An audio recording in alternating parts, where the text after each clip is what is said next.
आज का बाइबल का वचन इब्रानियों के नाम पत्र अध्याय 4 वचन 1 से 5 और वचन 11।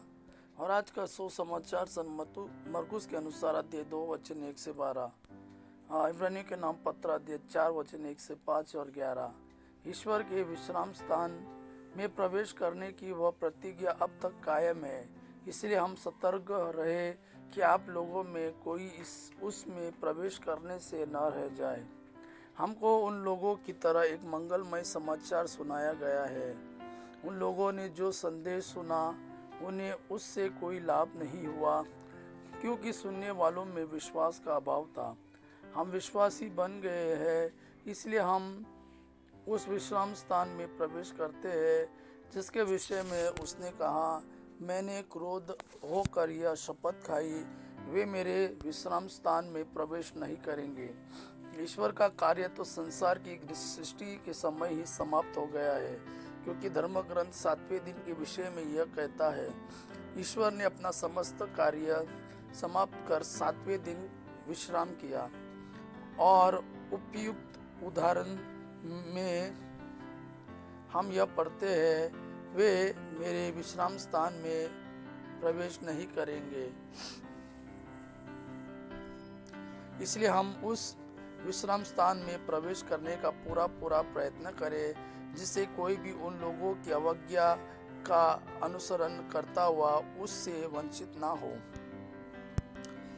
आज का सुसमाचार सन मरकुस के अनुसार अध्याय 2 वचन 1 से 12। जब कुछ दिनों बाद ईसा कफरनहूम लौटे तो यह खबर फैल गई कि वे घर पर है, और इतने लोग इकट्ठा हो गए कि द्वार के सामने जगह नहीं रही। ईसा उन्हें सुसमाचार सुना ही रहे थे कि कुछ लोग एक अर्धांग रोगी को 4 आदमियों से उठवा कर उनके पास ले आए। भीड़ के कारण वे उसे ईसा के सामने नहीं ला सके, इसलिए जहां ईसा थे उसके ऊपर की छत उन्होंने खोल दी और छेद से अर्धांग रोगी की चारपाई नीचे उतार दी। ईसा ने उन लोगों का विश्वास देखकर अर्धांग रोगी से कहा, बेटा तुम्हारे पाप क्षमा हो गए हैं। वहाँ कुछ शास्त्री बैठे हुए थे, वे सोचते रहे यह क्या कहता है, यह ईश निंदा करता है, ईश्वर के सिवा कौन पाप क्षमा कर सकता है। ईसा को मालूम था कि वे मन ही मन क्या सोच रहे हैं। उन्होंने शास्त्रियों से कहा, मन ही मन क्या सोच रहे हो, अधिक सहज क्या है, अर्धांग रोगी से यह कहना तुम्हारे पाप क्षमा हो गए हैं, अथवा यह कहना उठो अपनी चारपाई उठाकर चलो फिरो। परंतु इसलिए कि तुम लोग यह जान लो कि मानव पुत्रों को पृथ्वी पर पाप क्षमा करने का अधिकार मिला है। वे अर्धांग रोगी से बोले, मैं तुमसे कहता हूँ, उठो और अपनी चारपाई उठाकर घर जाओ।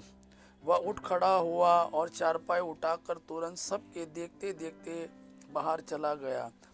सबके सब बड़े अचंभे में पड़ गए और उन्होंने यह कहते हुए ईश्वर की स्तुति की, हमने ऐसा चमत्कार कभी नहीं देखा। यह प्रभु का वाणी है। प्रभु को धन्यवाद। आबा पिता की महिमा और पुत्र यीशु का प्रेम आप पर सदा सर्वदा बना रहे। आमीन।